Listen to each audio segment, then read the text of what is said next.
गुरु कोई व्यक्ति नहीं, कोई शरीर नहीं।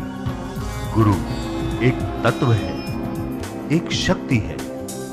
गुरु एक भाव है, श्रद्धा है, समर्पण है। आपका गुरु आपके व्यक्तित्व का परिचय है।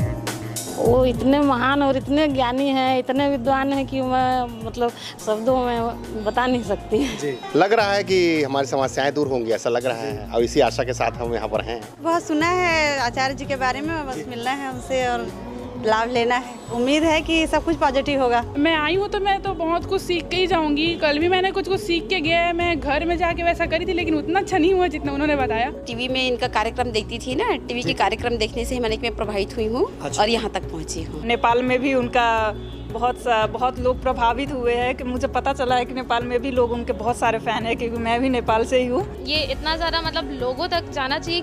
क्योंकि ये जितने भी पीपल है, जितने भी मेंबर्स हैं, उन तक मतलब पॉजिटिविटी आती है उनके माइंड में, उनके प्रेजेंस ऑफ एरियाज में, सराउंडिंग में।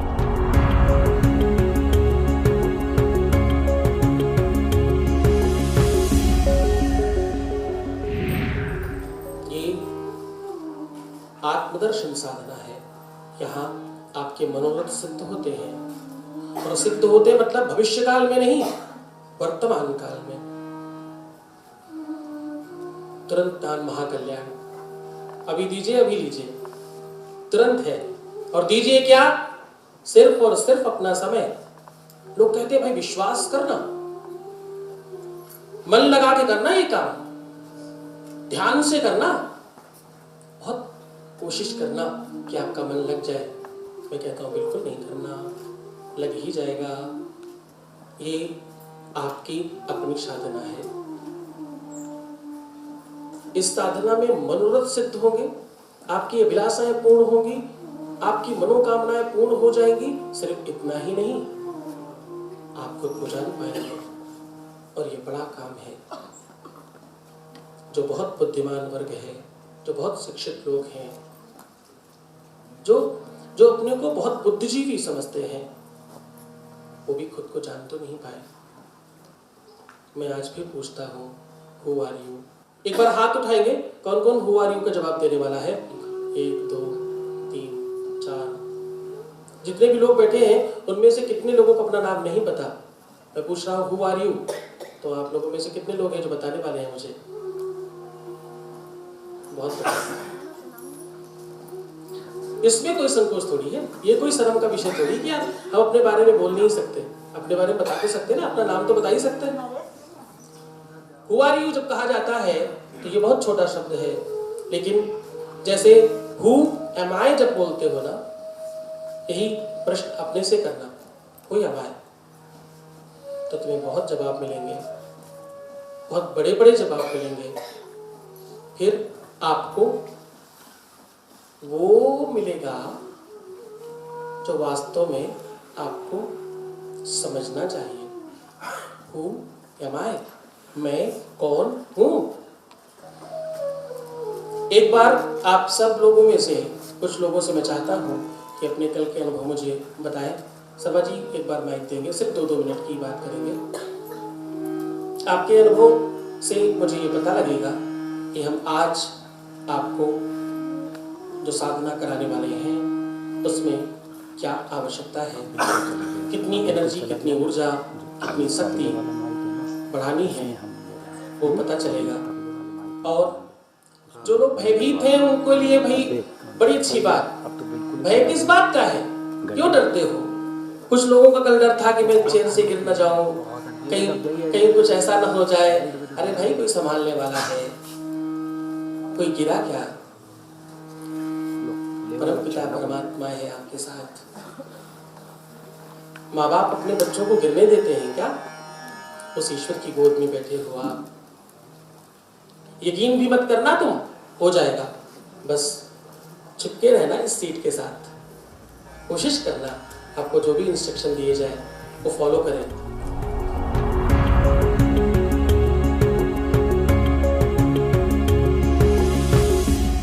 मैं अरविंद पवार पूर्णा से आया हूँ। यहाँ आने के पहले मैंने आचार्य जी से टीवी चैनल पर देखा था, उनसे इंस्पायर होकर यहाँ तक मैं आ गया हूँ। जब आने के पहले बहुत सारे ऐसे सवाल थे मन में, ये कैसे होगा, क्या होगा, आत्मदर्शन क्या है, वो सब।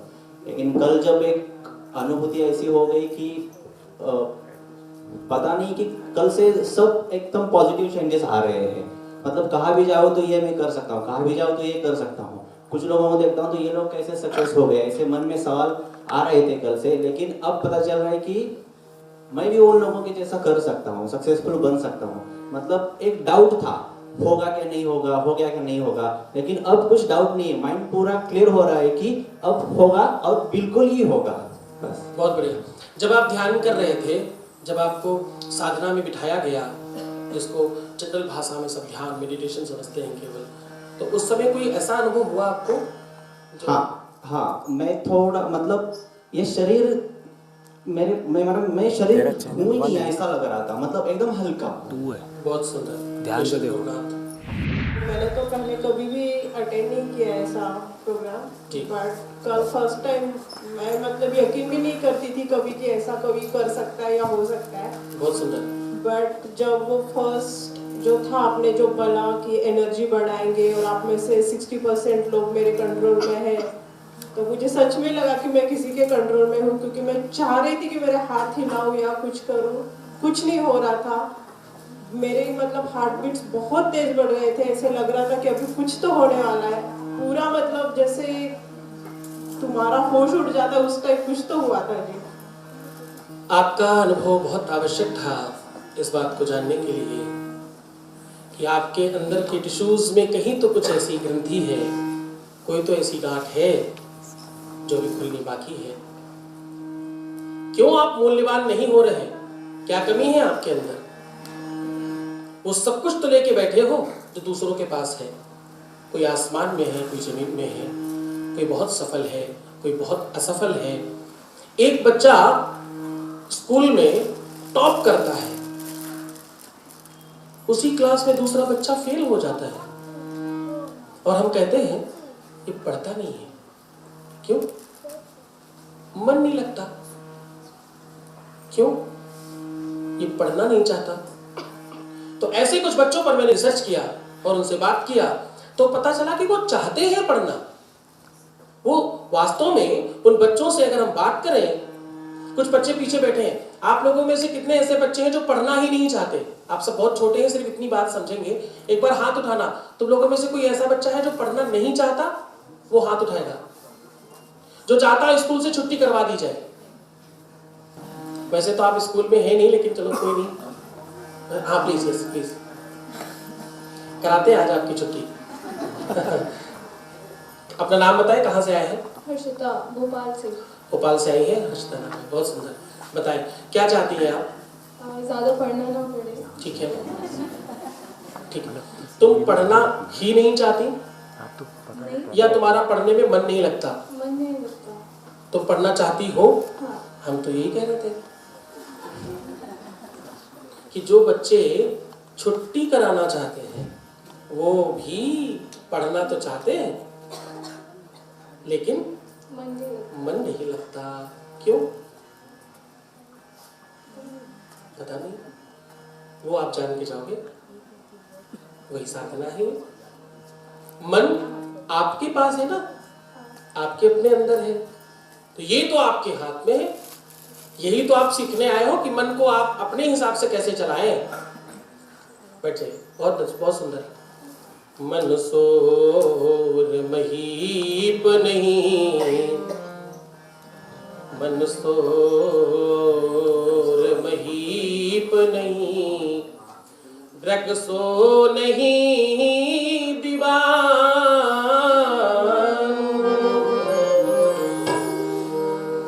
ग्रग दीवानो जाऊं बरे, बनता ही हाथ विकार। मन आपको अपने वश में रखता है। क्यों? क्योंकि तुम अपने को सामान्य मनुष्य समझते हो। तब तुम आत्मदर्शी समझोगे ना, तो ये बात नहीं कहोगे। मैं फिर से आपको याद दिलाऊं कि जब हम कहते हैं कि हम कुछ करेंगे, तो आप यकीन मानो कि मेरे में कोई शक्ति नहीं है, मैं जब तक इस व्यवस्था के साथ जुड़ा हूँ, जब तक इस सीट पर हूँ, तब तक ही मेरे पास पावर है। जिस प्रकार एक डीएम जब अपनी सीट पर है तो उसकी कलम में, उसके सिग्नेचर में बहुत पावर है, और रिटायर हो जाने के बाद नहीं है। तो ये गुरु तत्व है जो हमारे अंदर से बोल रहा है कि मैं करूँगा। गुरु तत्व के ऊपर थोड़ा समझने की कोशिश करना आज। गुरु तत्व एक व्यवस्था है, एक संसाधन है, एक नियति है, एक प्रणाली है। गुरु तत्व मानव को उच्च पद पर पहुंचाने की एक विधा का नाम है। गुरु कोई इंसान नहीं, कोई बहुत बड़ा संत महंत गुरु नहीं। गुरु एक तत्व है, जहाँ जागृत हो जाए। कभी कभी एक छोटा काम करने वाला, कोई रिक्शा चालक या कोई बहुत सामान्य कार्य करने वाला भी आपको कुछ ऐसी बातें बता जाता है जो आपके दिल को छू जाती है और आपको बहुत कुछ देती है। एक बार गुरु तत्व के आधार पर सुनने और समझने की कोशिश करना। एक बार गुलाब के पुष्प को किसी ने कहा कि तुम्हारे में बहुत रंग है, तुम बाकी कलर के रंग क्यों नहीं निकालते? गुलाब ने कहा नहीं, मेरे में कोई रंग नहीं है, मेरे में सिर्फ लाल है, मैं रक्त कलर का ही निकाल सकता हूं। सामने ने कहा नहीं, तुम्हारी पत्तियां तो हरी हैं, एक रंग तुम्हारे पास हरा भी है। चलो मान लेता हूं कि हरा भी होगा, पर इसके बाद नहीं है। फिर बोले आपके कांटे ब्लैक हैं, एक और रंग है आपके पास, काला भी है। अच्छा एक ही है बस, इसके बाद कुछ नहीं है।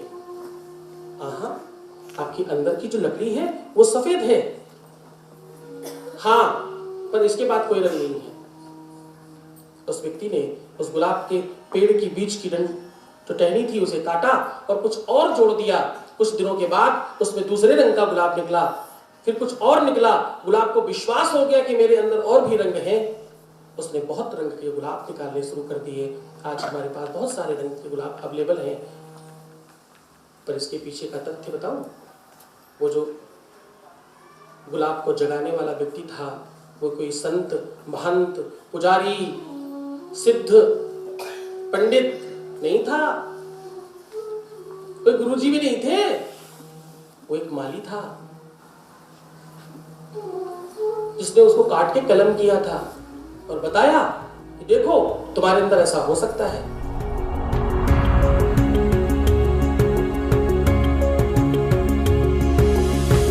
सभी को आप सलाह देते हैं, उनके जीवन में खुशी मिलती है, तो वही यानी कि सोच के हमने भी इसमें हिस्सा लिया और हम भी चाहते हैं कि हमारे जीवन में खुशी हो। जब टीवी पे देखा था ऑलरेडी मुझे I was feeling like he was a living God. जैसे मैंने उनका मतलब प्रॉब्लम सॉल्व करने का वे देखा, जैसे उनका मतलब पुराने थॉट्स का नहीं है, काफ़ी एस्ट्रोलॉजर्स पुराने थॉट्स के होते हैं, पर उनका हर सोच भी बहुत मतलब यूनिक और मॉडर्नाइज्ड है, यू नो। अपने बारे में पूछना था जो जानकारी गुरुजी से हम लिए, तो सब कुछ सही बता। हमको लगा मतलब है, मतलब गुरुजी मतलब फिर 1 साल तक हम उपाय भी किए ना, जो बताया, जो हमारी प्रॉब्लम थी, तो 1 साल हम अभी तक कर ही रहे, समझिए।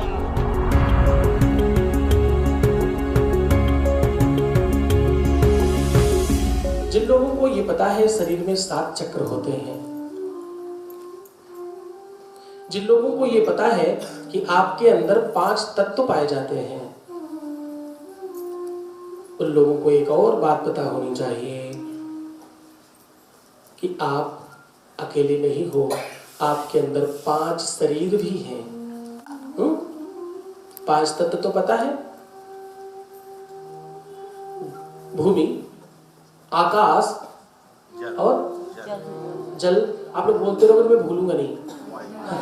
तो एक साथ शुरू करते हैं। भूमि, फिर आकाश, फिर जल, बहुत बढ़िया, अग्नि, वायु, ये 5 तत्व होते हैं। देखो आप सब जानते हो 5 शरीर भी होते हैं। एक अन्नमय कोश कहते हैं, जिसको आप जानते हो।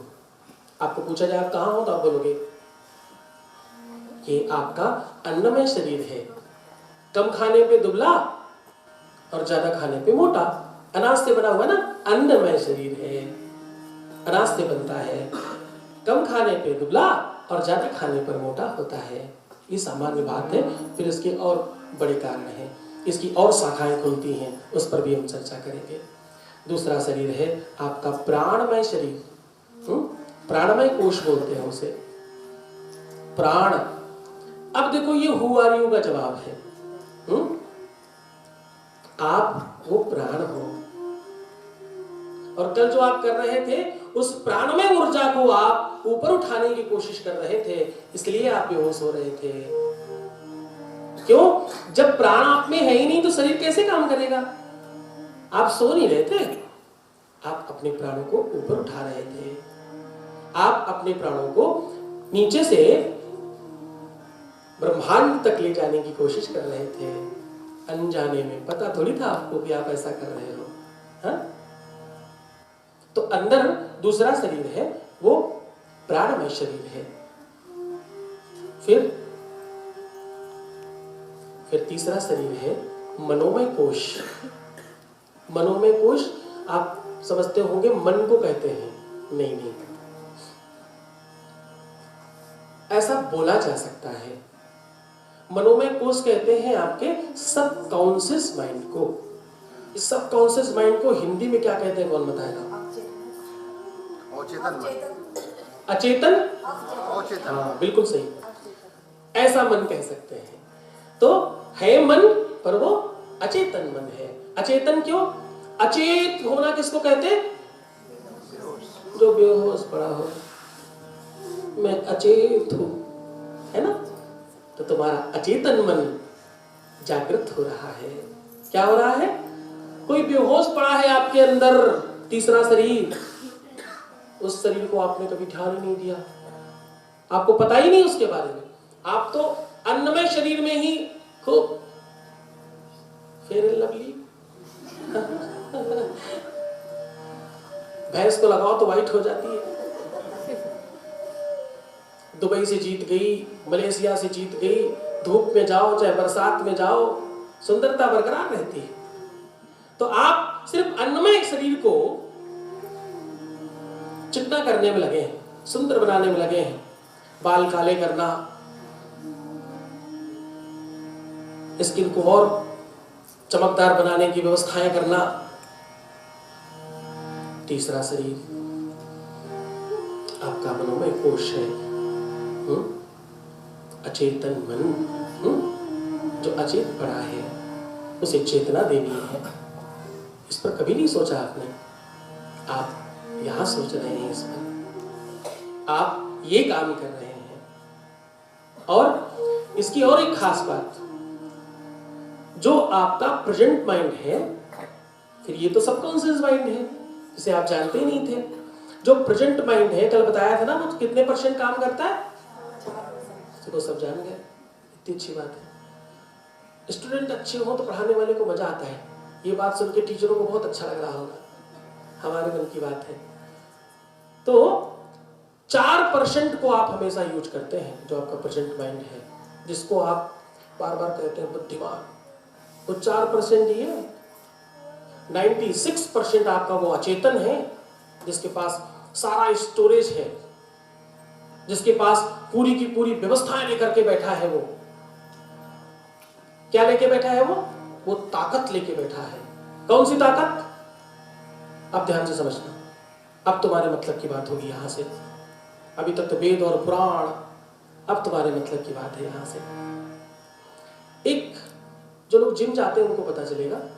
जिम जाने में आप जाते हो और पहले दिन 2 किलो से शुरू किया, 5 kilo, 8 kilo, 10 kilo, 20 kilo, 25 kilo, मैंने देखा 100 किलो उठा लेते हैं लोग।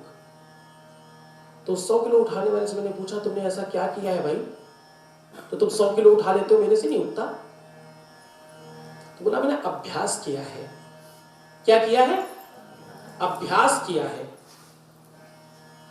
तो अभ्यास करने से आप 100 किलो उठा सकते हो। हाँ, उठा ही रहा हूं, आपके सामने है। मैं रोज उठाता हूं, और 1-2 बार नहीं, मैं तो 20-20, 50-50 बार लेट के उठा लेता हूं, मुझे तो कोई दिक्कत नहीं है। अच्छा जी, फिर कभी मैंने स्टूडेंट को पूछा, इनका मन नहीं लगता, कि तुम कैसे पढ़ते हो, क्या करते हो, कोई पोएम याद है, कुछ याद किया है आज तक? बोले हाँ। सुनाना। कैसे याद किया? ये तुम्हें पता कैसे चला? क्या पढ़ने में तुमने किया क्या ऐसा? मुझे प्रैक्टिकल समझाओ, मैं थोड़ा कम समझदार हूं।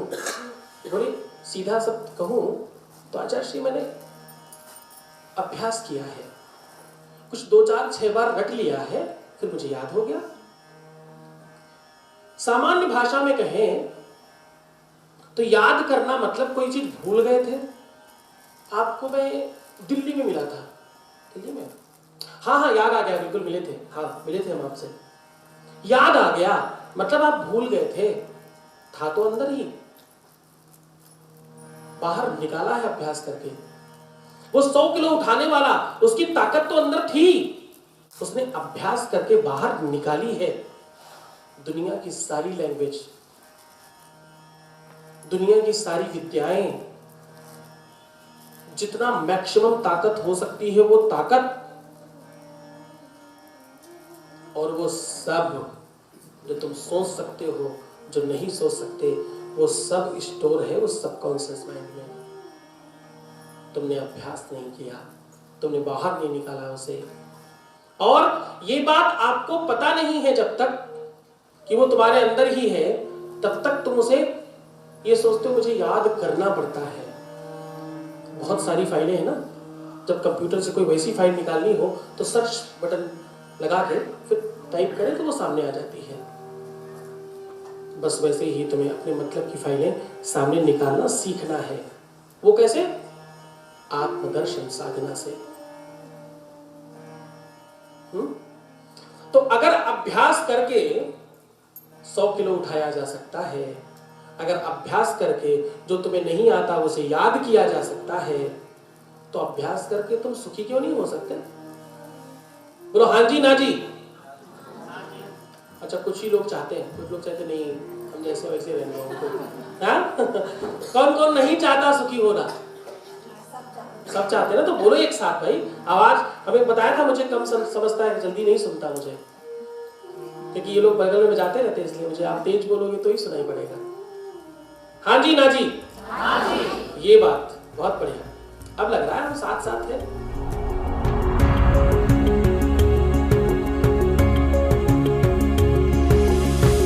ये तो मेरा फर्स्ट टाइम ही था जो मैं यहाँ आई, एंड मुझे बहुत अच्छा लगा। एंड गुरुजी, स्पेशली गुरुजी, मैं तो उन्हीं के नाम से आई थी। मैं उनको इतना सारी वीडियोस देखी यूट्यूब पे, एंड फर्स्ट टाइम मेरे को पता चला कि बिलासपुर में हो रहा है। इससे पहले हुआ था ये तो मुझे पता नहीं, लेकिन जगह जगह इनके इतने बड़े बड़े पोस्टर हैं, मैं इनके बारे में बहुत सुनी हूँ। और ये सब सही है, ये इतने अच्छे हैं, ये सब वॉइस रीडर हैं, ये पूरा बता देते हैं मेरे बारे में, एंड एकदम सही से बता दिए, एंड मैं बहुत इम्प्रेस हुई हूँ। जिनकी भी ज़िंदगी में समस्या है वो ज़रूर मिले जी, आचार्य जी से ज़रूर मिले। मेरे को ऐसा लगा कि कल मतलब कि मेरे में बहुत सारे चेंजेस आ गए, है ना। और मेरे को मतलब पहले तो था कि थोड़ा डाउट कि होगा कुछ नहीं होगा ऐसा करके, लेकिन उन्होंने जो जेंटलमैन प्रॉमिस किया है, शायद तक वो अगर कर सकते, मतलब कर सकते नहीं, करेंगे ही ऐसा। मेरे को उनके ऊपर मतलब ऐसा वो हो चुका है कि हाँ, ट्रस्ट हो चुका है कि वो करेंगे ही।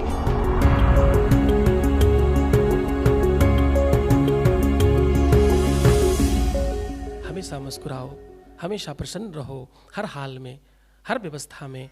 क्यों? क्योंकि तुम जो चाहते हो वो तुम्हें अच्छा लगता है। तुम्हें जो अच्छा लगता है तुम वो मांग लेते हो, ये चाहिए मुझे, है ना। तुम वो चाहते हो जो तुम्हें अच्छा लगता है, भगवान तुम्हें वो देता है जो तुम्हारे लिए अच्छा। तो कौन सा ज्यादा अच्छा है? जो हमारे लिए अच्छा है वो करो ना। हाँ, तो वो आनंद की वहां पर उपस्थिति कैसे होती है किसी भी तीर्थ पर? जिस भी तीर्थ पर बहुत सारे लोग जा रहे हैं, जहां पर बड़ी संख्या में लोग धार्मिक भावना से ओतपोत होकर के खड़े हो रहे हैं, सात्विक भावना, विशुद्ध मन, चैतन्य भाव लेकर के आप वहां जाते हो। आप कितने भी बड़े बदमाश, गुंडे, कुछ भी होने दो, आप कितने भी मतलब सांसारी होने दो, लेकिन मंदिर पहुंचते ही आप सर्वश्रेष्ठ पुजारी हो जाते हैं। तो वो जो सकारात्मक भावना है, वो जो आपकी अपनी एनर्जी और ऊर्जा है, वो बहुत बड़े रूप में वहाँ उपस्थित होती है। इसलिए हम मंदिर जाते हैं, जाना चाहिए, पर इस भावना के साथ भगवान तुम्हारे ही साथ हैं, भगवान मंदिर में नहीं है। मंदिर हम इसलिए जाते हैं क्योंकि वहां भगवान का बड़ा रूप मिलता है हमें। वैष्णो देवी में एक साथ करोड़ों लोग पहुंचते हैं, तो करोड़ों ऊर्जाएं मिली ना, तो एक बिंब बना ना, वो तो उस प्रतिबिंब को स्पर्श करने जाते हैं हम। उस ऊर्जा को, उस ऊर्जा के साथ हमारा भी साठगांठ हो जाता है, हम भी संलग्न हो जाते हैं उसमें, हम भी उस व्यवस्था में भागीदारी हो जाते हैं, है ना, साझा कर लेते हैं हम वो, बस उससे आपके काम होने लगते हैं। तो वो आनंद आपके अपने पास है। एक बार आप लोग बिल्कुल सीधे हो जाएं, आपके दोनों हाथ आसमान की तरफ, आपकी गदेलियां ऊपर की ओर होनी चाहिए और आपके दोनों हाथ पैरों पर रखे होने चाहिए। जो भी पोजीशन आपको कंफर्टेबल लगे, ऐसे या ऐसे, जहां भी वैसे रखिए। आनंद से रहना है, क्योंकि आनंद को पाना है ना, बिल्कुल आनंद से, प्रेम पूर्वक करेंगे। बहुत अच्छा लगा मुझे कार्यक्रम करके। मैं सोचा था चलो खाली बैठ के आ जाऊंगा मिल के थोड़ा बहुत, लेकिन मैं पूरे टाइम बैठा रहा, इतना अच्छा लगा मुझे साधना से, और मुझे फर्क भी पड़ा उसमें साधना से, बहुत अच्छा लगा मुझे। काफ़ी अच्छा लगा था मुझे जो सर ने कराया था साधना, तो उससे मुझे लगा कि नेगेटिव एनर्जी जो थी वो थोड़ी सी रिलीफ मिली और काफ़ी मतलब अच्छा लगा था, नया एक्सपीरियंस था। एक्चुअली मेरा एक्सीडेंट हुआ था, मेरा हाथ में जो प्रॉब्लम हुआ था जब मैं वो साधना में थी, मैं इतना ज़्यादा तल्लीन हो गई थी कि मुझे फील नहीं हो रहा था कि मुझे पेन भी हो रहा है। एक्चुअली व्हेन इट फिनिश्ड मुझे तब फील हुआ मुझे पेन हो रहा है। सो इतना अच्छा लगा, इतना से ही पता लगता है कि हाँ गुरुजी मतलब कितना अच्छे से मतलब सब कुछ कंडक्ट करते हैं, कितना अच्छा से हैंडल करते हैं और बहुत काइंड है, मतलब किसी को डिस्क्रिमिनेट नहीं करते हैं। Everyone is equal for him and very very very very well mannered he is. जो बेचारे अक्षम है, जिनको शारीरिक कोई कष्ट है, कोई पीड़ा है, कोई दर्द है, वो ज़रूर पीछे टेक ले सकते हैं, लेकिन जिनको कोई अक्षमता नहीं है वो कृपया पीछे टेक नहीं लें, क्योंकि पीछे जब आप टेक लेते हो तो आपकी रीढ़ की हड्डी बेंट होती यानी टेढ़ी हो जाती है और ऊर्जा का संचार पूरा नहीं हो पाता।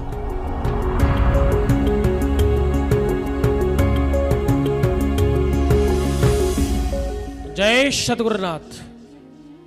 आप सब धीरे धीरे वापस आने की कोशिश करेंगे, बहुत आराम से, बिल्कुल जल्दबाजी नहीं करेंगे, बहुत आराम से, धीरे धीरे धीरे धीरे अपने आप को चैतन्य करेंगे, बहुत आराम से, बहुत धीरे धीरे आप अपनी चेतना को बाहर लाने की कोशिश करेंगे। आंखें खोलने के पहले शरीर सीधा करिएगा, फिर धीरे से आंखें खोल सकते हैं। आंखें खोलने के टाइम कोशिश किया करें कि अपने दोनों हाथ अपनी आंखों पर रखें, अचानक नहीं खोलना चाहिए। अभी यहाँ तो बैठ करके अगर आप कोई त्रुटि भी करते हैं तो दिक्कत नहीं है, लेकिन कोई भी अभ्यास जब आप घर में जाके करेंगे तो उसमें आपको अपने हाथ अपनी आंखों पे रखने होंगे।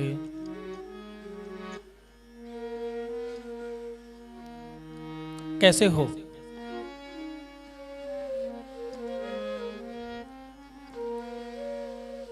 आप सब हैं यहाँ?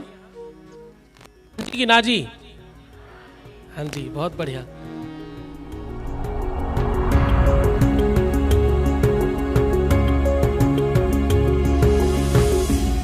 आचार्य जी ने जो भी इंट्रोडक्शन दिया, जो भी साधना के जो लाभ बताए, सब जी बहुत अच्छा लगा। और जो भी साधना कराया गया वो भी बहुत, वहाँ पहुँचने के बाद होटल में मुझे बहुत अच्छा फील हो रहा था। बहुत ही अच्छा दिन था, मतलब बहुत ही शांतिपूर्ण दिन था, बहुत अच्छा लगा मुझे। अच्छा है, उन जो भी बताते हैं उपाय फायदा करता है, जी जी लाभ मिलता है उससे। गुरुजी का जो भी ओपिनियन है या जो भी विचार या जो भी अपना कुछ बताते हैं उपाय, वो काफ़ी फ़ायदेमंद है जी, और लोगों को अमल करना चाहिए। उनका बोलने का जो तरीका गुरुजी है काफ़ी एकदम अच्छा लगा। उनका जो भी उपाय है वो जरूर फायदा करता है, बहुत अच्छे उपाय बताते हैं। गुरुजी मुझे बहुत ज़्यादा अच्छे लगे, काफ़ी फुल ऑफ पॉजिटिव एनर्जी लगे। जैसे आजकल जैसा सुनते हैं कुछ नेगेटिविटी, वो मुझे नहीं लगा ऐसा, काफ़ी बहुत अच्छे लगे। सबसे अच्छी बात ये है कि वो एकदम ऑर्थोडॉक्स टाइप के नहीं है,